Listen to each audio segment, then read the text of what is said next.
حضرت معاویہ صحابی ہیں، کاتب وحی ہیں، حضور کے برادر نسبتی ہیں، صالح ہیں، ام حبیبہ بہن ہے ان کی جو حضور کی زوجہ محترمہ ہے، ان کا مقام بہت بلند ہے، لیکن ہم انہیں خلفائے راشدین میں شامل نہیں کرتے، اس لیے کہ ان کا جو خلافت کو اختیار کرنا یا حکومت اختیار کرنا یہ قبائلی عصبیت کی بنیاد پر تھا، باہمی مشورے کی بنیاد پر نہیں تھا۔ لیکن 20 سال تک ان کا دور حکومت ہے اور کوئی خون ریزی نہیں، کوئی غارت گری نہیں، کوئی اختلاف نہیں، کوئی بغاوت نہیں، کوئی جھگڑا نہیں، مدبر اس درجے کے تھے۔ اب آئیے آخری سٹیج آئی، حضرت معاویہ کو مشورہ دیا گیا، مغیرہ ابن شعبہ ایک بزرگ صحابی تھے، کہ دیکھیے جناب امیر، مسلمانوں میں اختلاف ہوا، 4.5 سال 5 سال خانہ جنگی رہی، اب اگر پھر معاملہ آپ کے انتقال کے بعد ایسے ہی چھوٹ گیا تو اختلافات ہوں گے، جھگڑے ہوں گے، مختلف دعوے دار سامنے آئیں گے، جنگیں ہوں گی، پھر دوبارہ جو ہے فساد ہو جائے گا، آپ کسی کو نامزد کر دیجیے۔ اور پھر مشورہ دیا اپنے بیٹے یزید کو نامزد کر دیجیے۔ حضرت معاویہ ریلیکٹنٹ رہے، لیکن اس کے بعد انہوں نے مان لیا اور فیصلہ کر لیا۔ یہاں میں چاہتا ہوں کہ بات سمجھ لیں اچھی طرح، اس معاملے میں اگر آپ حضرت معاویہ کی نیت پر شک کریں گے تو مجھے آپ کے ایمان پر شک ہو جائے گا۔ نیت پر نہیں، غلطی ہو سکتی ہے، صحابی ہیں، نیت غلط نہیں تھی، نیت کیا تھی؟ اور میں سمجھتا ہوں 100% درست تھی کہ اب اتنا پانی گزر چکا ہے پل کے نیچے سے وقت کے دریا میں کہ بارے صحابہ سب رخصت ہو چکے، اب اکثریت 9 مسلموں کی ہے، عصبیتیں بھی ہیں، قبائلی عصبیتیں ختم تو نہیں ہوئی، لہذا جب تک کوئی قبائلی عصبیت پیچھے نہیں ہوگی حکومت کے، حکومت نہیں چل سکے گی۔ یہ ابن خلدون کا لفظ ہے، عصبیت، کوئی چیز جو جوڑے آپ کو۔ تو دینی عصبیت اب کمزور پڑ گئی ہے، اس لیے کہ حضور نے جن کو تربیت دی تھی وہ اب گئے، اکثر و بیشتر گئے۔ اب اگر ایسے چھوڑ دیا گیا اور کوئی قبائلی عصبیت پشت پر نہ آئی تو پھر خانہ جنگی ہوگی، 5 سال تک ہوئی۔ اس بنا پر انہوں نے اسے صحیح سمجھا۔ آپ اختلاف کر سکتے ہیں، صحابہ کی رائے سے اختلاف ہو سکتا ہے، لیکن آپ ان کی نیت پر شک نہیں کر سکتے۔ بہرحال واقعہ کیا ہے تاریخی اعتبار سے کہ یہ 10ویں سال میں نامزد کر دیا یزید کو اپنے بعد خلیفہ کے لیے، ولی عہد۔ اس وقت تقریباً سب نے بات مان لی سوائے 5 افراد کے۔ وہ 5 افراد بہت اہم تھے، بہت اہم۔ ابو بکر اہم ترین آدمی تھے، ان کے بیٹے عبد الرحمن ابن ابو بکر۔ عمر نمبر 2 تھے، عبداللہ ابن عمر۔ زبیر عبداللہ ابن زبیر۔ عباس عبداللہ ابن عباس، اور حسین ابن علی۔ حضرت حسن کا انتقال ہو گیا تھا۔ اہل تشیع کا کہنا یہ کہ زہر دیا گیا، واللہ اعلم، میں کچھ نہیں کہہ سکتا، میں کوئی تاریخ کا محقق اس معنی میں نہیں، میں موٹی موٹی باتیں جانتا ہوں۔ بہرحال انتقال ہو گیا تھا، 5 آدمیوں نے نہیں مانا، لیکن دیکھیے یہ تھی تدبر کی بات حضرت امیر معاویہ کی۔ کوئی دباؤ نہیں ڈالا، کوئی جبر نہیں کیا، کوئی کسی کو نقصان نہیں پہنچایا کہ نہیں مان رہے تو یہ کر دیں، نہیں۔ دیکھیں گے جب وقت آئے گا۔ جب وقت آیا حضرت معاویہ کے انتقال کے بعد، اب ایک صاحب جا چکے تھے، حضرت عبد الرحمن ابن ابی بکر فوت ہو چکے، اب 4 رہ گئے، 3 عبادلہ، عبداللہ ابن عمر، عبداللہ ابن عباس، عبداللہ ابن زبیر، ایک حسین ابن علی رضی اللہ تعالی عنہم اجمعین۔ جب بیعت ہو گئی یزید کی تو اب ان کے درمیان اختلاف ہوا۔ یہ بات اچھی طرح سمجھ لیجئے، تاریخی حقائق، موٹے حقائق کو چھوڑ کر باریکیوں میں جب پڑھتے ہیں تو معاملہ غلط ہو جاتا ہے۔ موٹے حقائق کو سمجھیے، جیسے کہتے ہیں میکرو اکنامکس اور مائکرو اکنامکس۔ میکرو ہسٹری جو ہے، 2 ایک طرف ہو گئے، 2 ایک طرف ہو گئے۔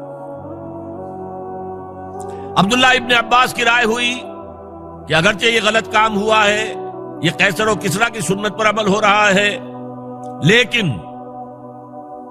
یہ ایسی بڑی بات نہیں ہے کہ خون ریزی شروع کر دی جائے اور امن و امان ختم ہو جائے۔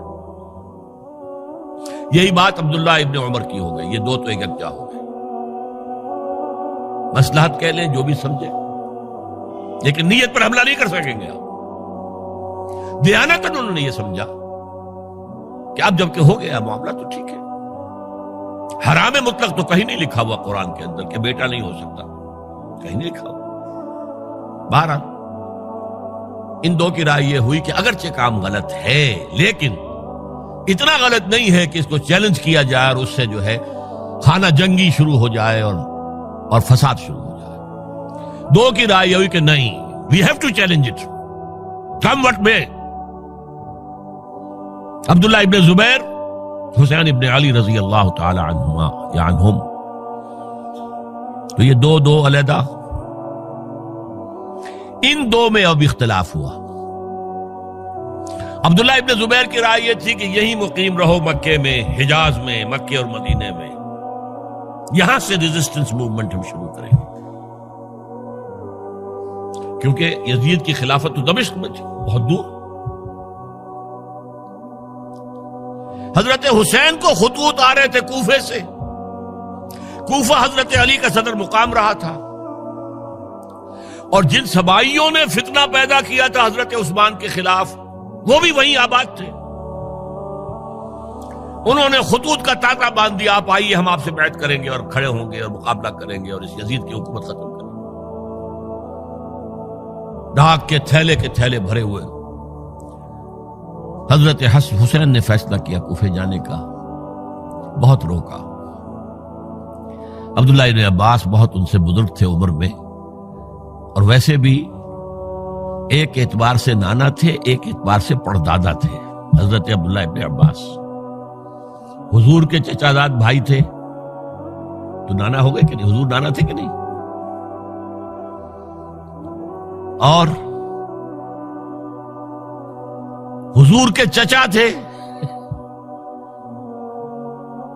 حضرت عباس، ان کے بیٹے ہیں.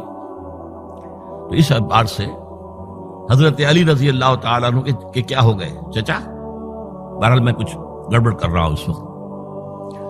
وہ دوڑتے جا رہے تھے کہ حسین خدا کے لیے مت جاؤ، خدا کے لیے مت جاؤ، یہ کوفی تمہارا ساتھ نہیں دیں گے.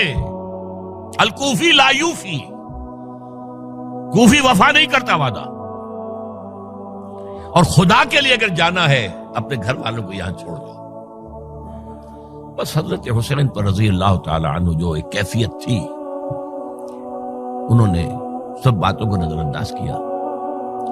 وہاں ہزاروں لوگوں نے مسلم بن عقیل جو حضرت حسین کے نمائندے کی حیثیت سے پہلے گئے تھے، ان کے ہاتھوں پر بیعت کیا. وہ خطوط آ رہے تو اور بھی بات پختہ ہو گئی. ابھی راستے ہی میں تھے کہ پتہ چلا کہ ابن زیاد گورنر بن کر آیا ہے، اور اس نے جو وہاں پر تشدد کیا ہے اور ڈنڈا برسایا ہے، سب بیعت توڑ کے گھروں میں چھپ گئے. اور مسلم بن عقیل جو ہیں وہ بے یار و مددگار شہید بھی کر دیے گئے. حضرت حسین نے ارادہ کیا کہ واپس ہو جائے مدینے کی طرف. اب مسلم بن عقیل کے بیٹے جو ہیں، وہ عرب کی ایک غیرت ہے، ایک آنر جسے آج کل کہتے ہیں، ہم اپنے باپ کا بدلہ لیے بغیر نہیں جائیں گے. اور حضرت حسین کی شرافت اور مروت، یہ لوگ میرے ساتھ آئے تھے نا، میرا ساتھ دے رہے تھے، اب میں ان کا ساتھ کیسے چھوڑوں؟ بہرحال وہ حادثہ فاجعہ ہو کر رہا، اور اس میں سب سے بڑا سبب جو بنا ہے وہ میں چاہتا ہوں جس کی طرف کسی کی نگاہ نہیں گئی. افسوس یہ ہے کہ میرا اس پر جو کتاب چاہے سانحہ کربلا وہ آؤٹ آف پرنٹ تھا. کوشش تھی کہ آج یہاں وہ پیش کیا جاتا، مختصر ترین، لیکن آپ دیکھیں گے کہ کلیئر ہو جاتی ہے ہسٹری. 2 کتابچے ہیں. شہید مظلوم، میرے نزدیک مظلوم ترین شہید حضرت عثمان رضی اللہ تعالی، اور سانحہ کربلا، بہت بڑا سانحہ، اس میں کوئی شک نہیں. حضرت حسین کا صبر اور مثابرت اور استقلال اور شجاعت، یہ مثالی ہے تاریخ کے اندر. اپنے سامنے جو ہے اپنے ایک ایک کر کے چراغ گل ہو رہے ہیں، خاندان سارا ختم ہو رہا ہے، شیرخوار بچے شہید ہو رہے ہیں. وہ تو ایک بچہ بیمار تھا، حضرت علی بن حسین زین العابدین رحمت اللہ علیہ، وہ بچا ہے. لیکن اصل میں شرافت اور مروت جو ہے وہ بسا اوقات اپنی شرافت کی وجہ سے مار کھا جاتی ہے. حضرت حسین سے میرے نزدیک یہ ایک اسٹریٹجک مسٹیک ہوئی کہ جب کوفیوں کا لشکر سامنے تھا تو وہاں کھڑے ہو کر ایک ایک کا نام لے گا، فلاں ابن فلاں کیا تم نے مجھے خط نہیں لکھا تھا؟ اے فلاں ابن فلاں کیا تم نے مجھے خط نہیں لکھا تھا؟ سب کے راز فاش کر رہے ہیں. اور دیکھو یہ میرے پاس یہ تھیلے بھرے ہوئے تمہارے خطوں کے موجود ہیں، تم نے مجھے بلایا اور میں آیا. یہ بات تھی جس کی بنا پر اب ان کے لیے کوئی چارہ نہیں تھا کہ انہیں شہید کر دیں، ورنہ تو یہ ہمارا بھانڈا پھوڑ دیں گے جا کر یزید کے پاس، تو ہماری کھالیں کھنچ جائیں گی. یہی وجہ ہے کہ حضرت حسین نے 3 آفرز کی. مجھے واپس مدینے جانے دو، نہیں. مجھے یزید کے پاس جانے دو، نہیں. مجھے کہیں اسلامی سرحد پر بھیج دو، میں وہاں پر کافروں سے جنگ کرتے ہوئے زندگی ختم کر لوں گا، نہیں. ہیئر اینڈ ناؤ بیٹھ کرو. یہ حضرت حسین کی شرافت، غیرت، حمیت، مروت اس کے خلاف تھا. لہذا انہیں شہید کیا گیا اور پھر خیموں کو آگ لگائی گئی. یہ نوٹ کیجئے کیوں لگائی گئی. اگر تو یہ غصے اور انتقام میں اور وینجینس میں ہوتا تو حضرت علی بن حسین زین العابدین کو بھی شہید کرنا چاہیے تھا، نہیں کیا. اگر یہ اس طرح کا معاملہ ہوتا تو خواتین کی بے حرمتی ہوتی، نہیں ہوئی. یہ خیمے کیوں جلائے؟ تاکہ وہ جو ایویڈنس ہے وہ ختم ہو جائے. ہمارے خلاف یہ جو ڈاکومنٹری پروف لیے پھر رہے ہیں، خیمے جلیں گے اور یہ تھیلے بھی جل جائیں گے اور یہ خود بھی جل جائیں گے اور ہم بچ جائیں گے. یہ ہے میرا تجزیہ. بہرحال اس میں کوئی شک نہیں کہ تاریخ انسانی کے عظیم حوادث میں سے وہ ہے، اور میرے نزدیک حضرت حسین رضی اللہ تعالیٰ عنہ کا اختلاف کر سکتا ہے، جو چاہے کرے. حضرت حسین سے اختلاف کرے اور اتفاق کرے حضرت عبداللہ ابن عمر، عبداللہ ابن عباس کے ساتھ، تب بھی ٹھیک ہے. اور اگر حضرت عبداللہ ابن عباس اور عبداللہ ابن عمر سے اتفاق کرے اور حضرت حسین ان سے اختلاف کرے، تب بھی شک ہے. معصوم کوئی نہیں. ہمارے نزدیک معصومیت خاصہ نبوت ہے. نبوت ختم ہوئی حضور پر، معصومیت ختم ہوئی. غلطی ہر ایک سے ہو سکتی ہے اور آپ رائے رکھ سکتے ہیں، لیکن کسی صحابی کی نیت پر حملہ نہیں کریں گے. صحابی کی نیت پر حملے کا مطلب کیا ہے کہ محمد صلی اللہ علیہ وسلم تزکیہ نفس نہیں کر پائے. یہ ریفلیکٹ کرے گی حضور کی اس پوری کی پوری جد و جہد پر کہ شخصیت سازی نہیں کر پائے محمد صلی اللہ علیہ وسلم. نہیں، معاذ اللہ ثم معاذ اللہ ثم معاذ اللہ. بہرحال یہ ہے تاریخ کے اعتبار سے ہمارے ہاں جو عظیم ترین ذی الحجہ کے مہینے میں حضرت عثمان شہید ہوئے تھے. 28 ذی الحجہ کو حضرت عمر پر حملہ ہوا تھا. 1 محرم کو ان کی شہادت ہوئی تھی. 10 محرم کو یہ سانحہ کربلا پیش آیا تھا. یہ ہماری اس ابتدائی تاریخ کے اہم لینڈ مارکس سے جنہیں ہم شہادت کے نام سے جانتے ہیں. لیکن میں اب پھر دوبارہ کہوں گا کہ یہ اللہ کی راہ میں قتل ہوئے ہیں.